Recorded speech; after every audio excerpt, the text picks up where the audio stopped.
The governor is expected to sign a bill into law today allowing former Boy Scouts who say they were sexually abused to collect more money in a national settlement. KCCI's Kayla James is live at the State House to explain why this bill was on a tight deadline. Kayla. Yeah, Laura, Stacy, if not signed today, survivors who live here in Iowa would receive less money than others across the country who are part of that settlement. So House lawmakers had to work quickly. This is the right thing for us to do. A bill some lawmakers called a priority. I do believe this is the right thing to do. Passing the House Friday in the final days of the session.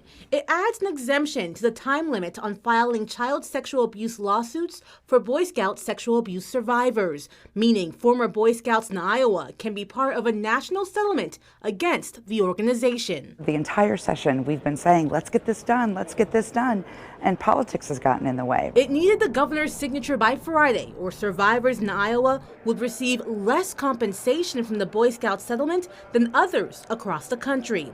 Iowa House Democrats say it should have been passed sooner. The fact that we're doing it this last minute is disrespectful to survivors who should have known earlier when they could pursue justice. But House Republicans say there were concerns when it came to the statute of limitations addressed Friday by an amendment. Basically to say that this is a one-time thing. We're going to, and going forward, we're going to look at this on a case-by-case basis, as we should. Meaning this exemption is specifically in regards to former Boy Scouts a part of the settlement. We want to make sure they're compensated appropriately. It wouldn't give me complete closure. Just this week, KCCI spoke of 67-year-old Joe Gargano. He says he didn't tell a soul that he was sexually abused when he was 10 by a Fort Dodge Boy Scout leader and volunteer. While Gargano says the settlement wouldn't give him complete closure, it would give him and the 300-plus Iowans impacted by the settlement something else. It's going to be a sense of payback, you know.